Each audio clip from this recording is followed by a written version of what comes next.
This is Agriculture Today. I'm Samantha Bennett with the K-State Radio Network. For this week's cattle market update, we are joined by Oklahoma State University livestock economist Derrell Peel. He shares information about the ongoing record numbers for volume on feeder cattle and culled cattle, the pressure for producers to find feedstuff this fall and winter, and the latest trade numbers. Also ahead, we are joined by Jonathan Aguilar, K-State Water Extension Specialist, and he's joining us to talk about an easy-to-use tool called the Crop Water Allocator. The web-based application allows for producers to manipulate various input variables to determine which crops would allow for the greatest net returns. We end with K-State Wildlife Extension Specialist Drew Ricketts. He highlights the importance of encouraging the harvest of does in highly populated areas this hunting season. That and more is coming up ahead on Agriculture Today.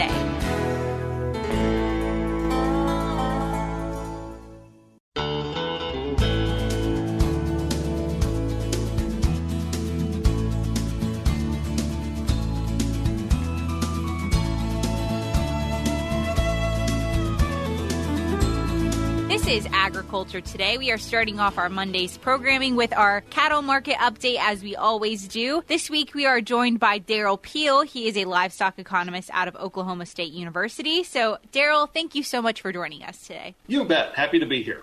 Well, I very much so appreciate it. As always, the four of you on rotation that I usually have for these cattle market updates, you guys supply such valuable knowledge, and I know listeners feel the same. So I truly mean it when I thank you guys, as I do all my guests. I guess I should preface. But as we get into the discussion here today of our cattle markets, let's go ahead and start with our usuals. So what did the cash markets, feeder markets really hold for us this week? You know, feeder cattle markets have softened a little bit in the last couple of weeks. And honestly, I think a lot of that is, it's the time of year when we might expect some seasonal decline in those markets, and that may be part of it. But I think it's a couple of other things maybe.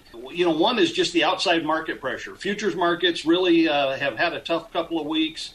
There's so many macroeconomic concerns and so on that have expressed themselves through the futures markets. I think that's weighing on the markets. And really, the seasonal pressure may be a little bit ahead of the game just because we continue to see these big auction volumes, at least in Oklahoma. So, you know, we've continued to move these cattle ahead of time, the feeder cattle. The volumes are still quite big on that. And, of course, on the cull cow side, that's a little different question. But on the cull cow side, we continue to see just tremendous volumes as these drought conditions have worsened significantly in the last 60 days or so. That's continuing to move a lot of cattle. Absolutely. We had Dan O'Brien last week joining us. He's our grain market economist, and he was telling us that he's starting to look more and more at feedlot bids for grain. He was like, I normally don't even look at those bids because they're not big enough to really make an impact. But now the bids are coming in so strong that he's having to consider them more and more whenever he's looking at the big picture of things for grain. Yeah, absolutely. And, of course, obviously with the drought conditions, this time of the year, we don't expect to grow a lot of forage in terms of our normal pastures and hay production, that kind of thing. But obviously in the southern plains,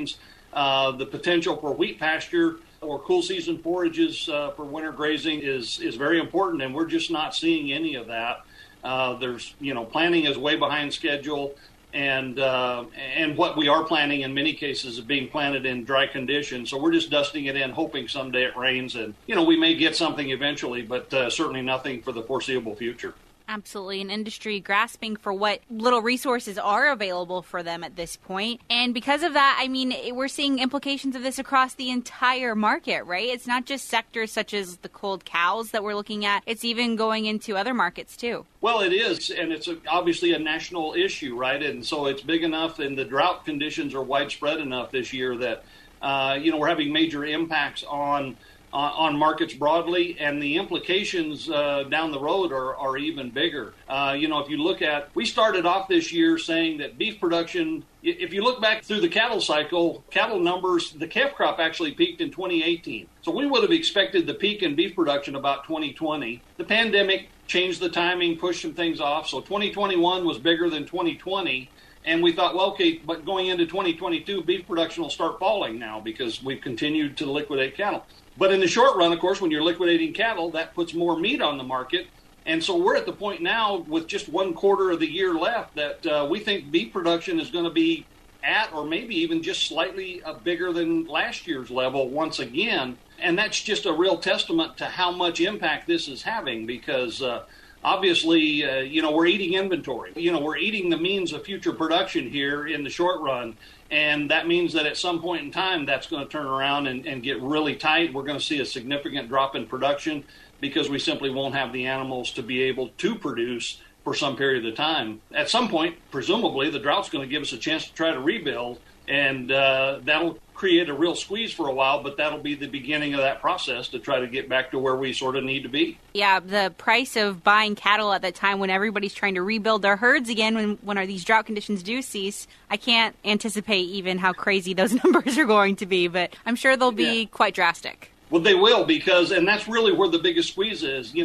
Like I said, beef production hasn't started to fall yet. It will start to fall even if we don't try to rebuild, but the real squeeze comes when we do try to rebuild, because we'll already be at lower numbers. And then when we get the chance to rebuild, we're going to save a lot of heifers for replacements. We're going to cut cow culling to the bone, no pun intended. And so, we're going to see that. We'll see beef production really get squeezed, but we'll also see, tremendous demand for not only feeder cattle, but all of these breeding animals. Cows and heifer prices will be extremely strong at some point in time.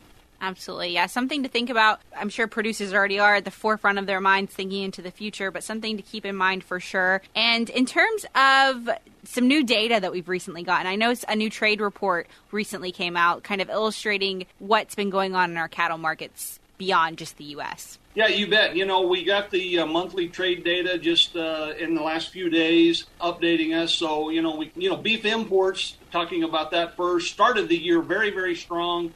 But they've been sharply lower year over year the last couple of months. So in the month of August, which is the latest data that we have, beef imports were down a little bit over 18%. For the year, we're still up 8%, but that's coming down. And so we're going to end the year probably with just a slight increase, if anything, on the beef import side. As far as beef exports, August was just about equal to a year ago, just less than 0.5% larger.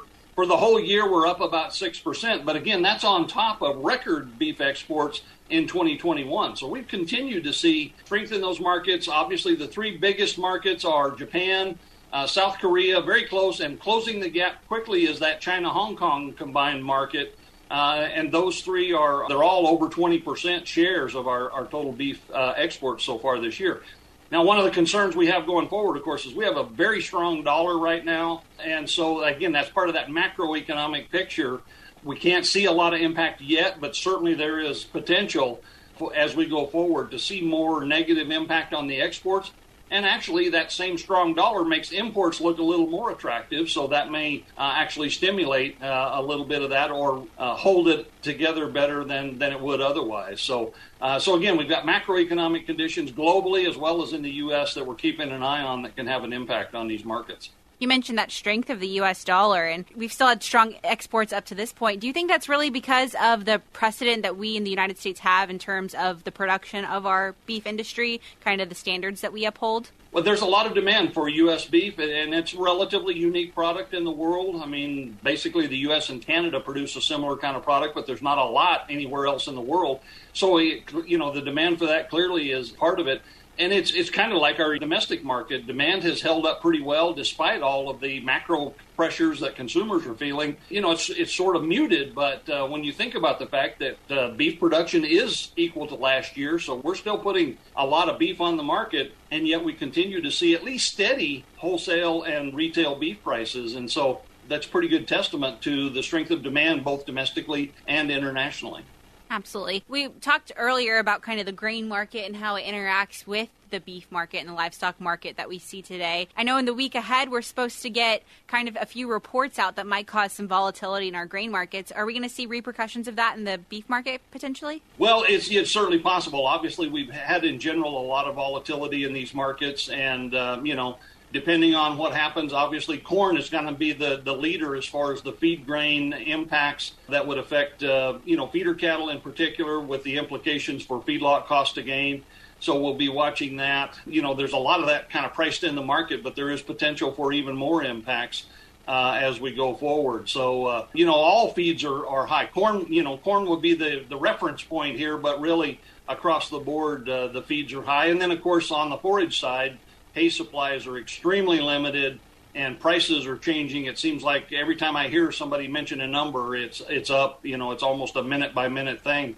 So there's really no relief for cattle producers in terms of either hay supplies or other feeds that they could potentially use to help get through this drought conditions.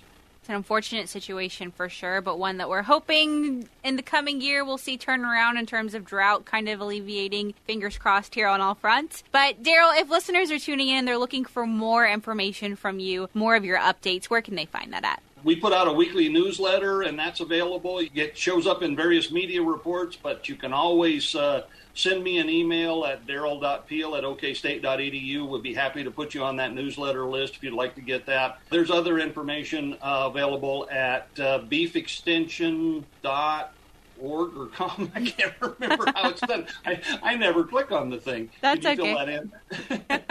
I will find that link, and I will link it in the show notes of today's program, so no worry there, Derrell. Twice now that you've asked me, and I should be ready for it, and I never think to check it. That's okay. I will take care of that. Like I said, it'll be in the show notes of today's program, which can be found on agtoday.net. So like Derrell mentioned, he's in a lot of different resources fairly regularly. His articles get picked up and shared across all sorts of different platforms. So be sure to keep your eyes peeled. Ha ha ha. Another joke. We've been punny this program. Keep your eyes peeled for Dr. Peel and some of his commentary on our latest markets. But Derrell, as always, thank you so much for your time. You bet. Anytime. Once again, that was Derrell Peel. He is a livestock economist out of Oklahoma State University, joining us for this week's cattle market update. We'll be back with more ahead on Agriculture Today.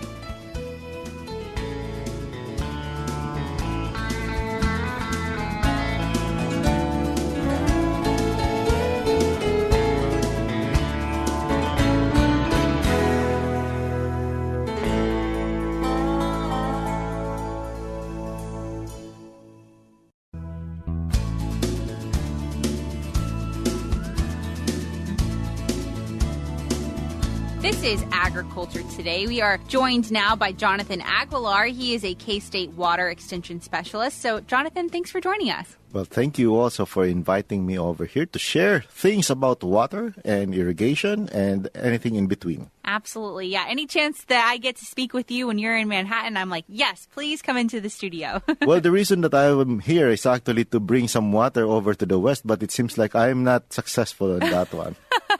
Well, I wish I could send it with you back whenever you return. But once again, we are happy to have you here in Manhattan joining us today. And today you really wanted to talk about drought. Obviously, that's a huge topic of discussion, but then some tools to help mitigate some of those issues. So let's start with some of the current drought conditions. Yeah, so that is correct. Unfortunately, Kansas is still on a drought. And I think 3/4 of the state is still D3 or D4, which is the extreme drought that they could possibly put into the map. So most of the western Kansas are still in the drought condition. However, most of the irrigation activities for the season is already done. So that's a relief because many of the farmers are already harvesting. However, the harvest is really somewhat poor in many areas. We were just doing some hand harvesting in our research plots, and I think it was a very easy task for us because we did not get a lot of yield. So I think that's a reflection of what is going on with some of the farmers that have been battling this drought for quite a while. And from what I've heard, some of the farmers have to divert their water, basically to abandon a portion of their field to just focus on 1/2 or 1/4 of the field with the water that they have. And so that is a tough decision that they have to make during the season. And I'm hoping that the prices of the commodity could actually save some of them in terms of this drought. But nevertheless, I think some of them were able to really stretch that water such that they still have a crop to harvest during this season. Which brings me to the idea that for those farmers that may have been on the border of over-irrigating or actually using most of their water, now that they are on the combine or are trying to plan for the next season, this is a reminder that we have some tool to help you out.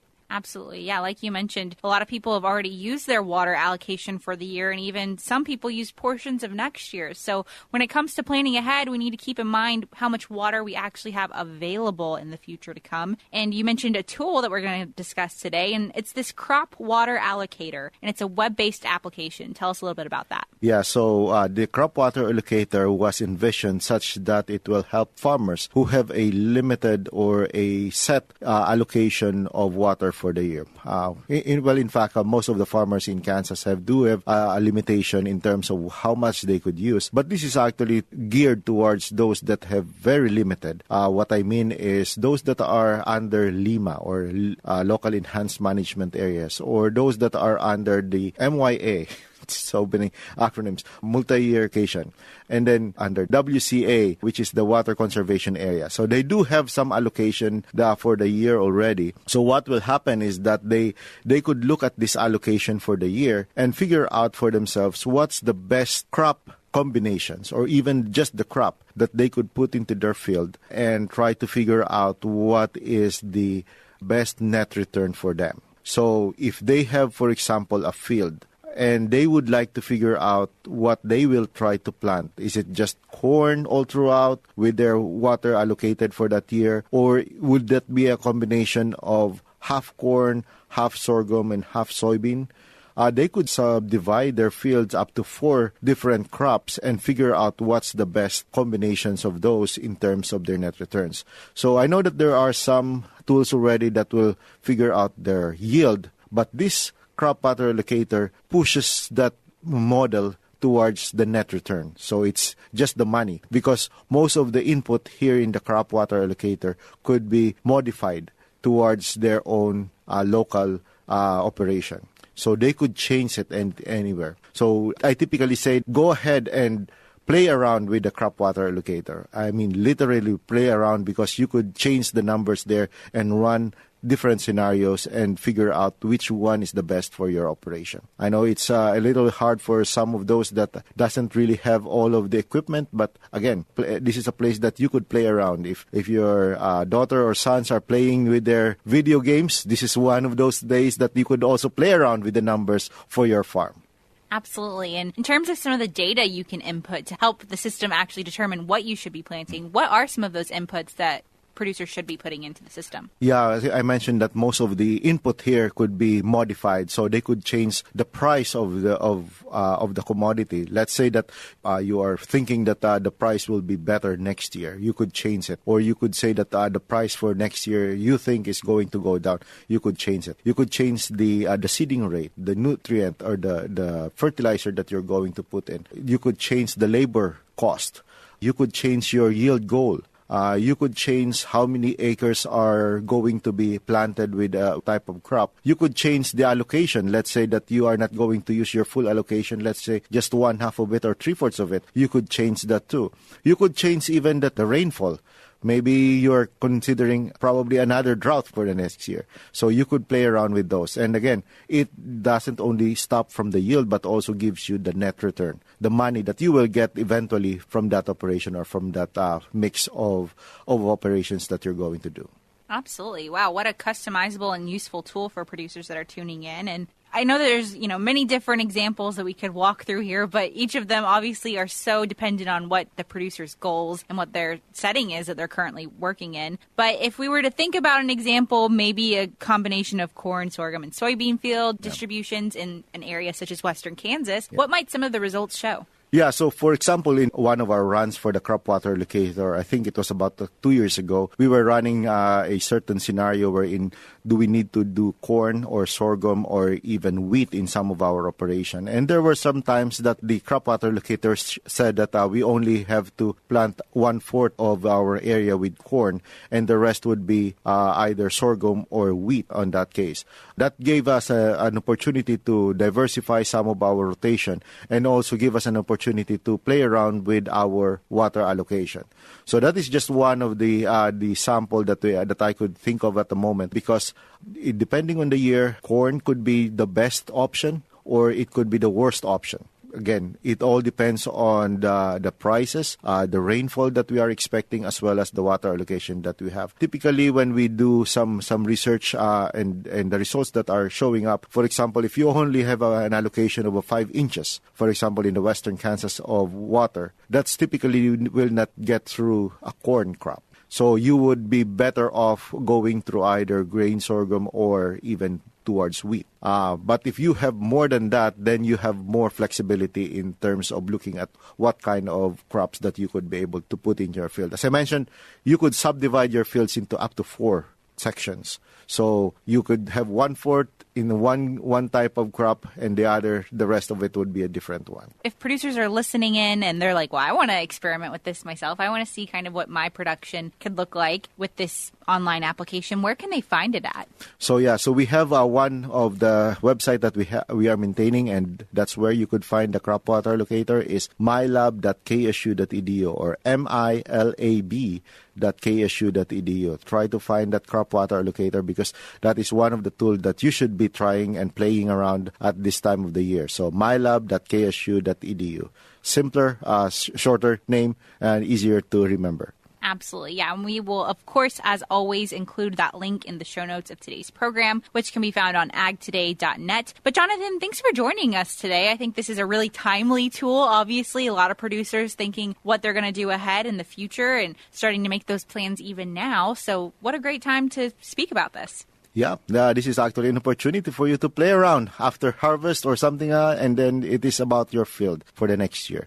Thank you very much for allowing us to share it with you, and hopefully you'll give us some feedback as well. Yeah, absolutely. And if producers want to provide you some feedback, how can they do that? They could always go back to our mylab.ksu.edu. We've got our email there, and we would really appreciate some of the feedback that you might get. So in short, my email is jaguilar@ksu.edu as well. So. Absolutely. And we will include that in the show notes as well. But Jonathan, once again, thank you so much. Thank you very much as well. Absolutely. Once again, that was Jonathan Aguilar. He is a K-State Water Extension Specialist, joining us today to discuss the Crop Water Allocator. It's a web-based app for producers to experiment with some of their planting decisions in the future. Before we cut to a short break here in a moment, a preview on this Monday at what's to come on Agriculture Today in the week ahead. Tomorrow, we will hear from K-State Assistant Climatologist Matt Siddle and meteorologist Chip Redman. They share insight into the prolonged drought this year, how things played out month by month, and hope for what's to come. Oral arguments for California's Proposition 12 will begin tomorrow before the U.S. Supreme Court. Roger McOwen of Kansas State University and Washburn University School of Law will be joining us Wednesday to discuss the latest from that case. Also on Wednesday, we will be joined by K-State row crop disease specialist Rodrigo Onofre. He'll be discussing a new corn disease spotted in Kansas,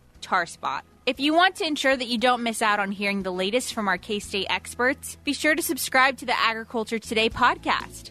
Our podcast can be found on all podcasting platforms simply by searching Agriculture Today Kansas. Hit that subscription button to ensure that you'll never miss an episode and will stay in the know on all things agriculture and K-State. Like I mentioned, we're cutting to a short break now, but we'll be back shortly with more on Agriculture Today.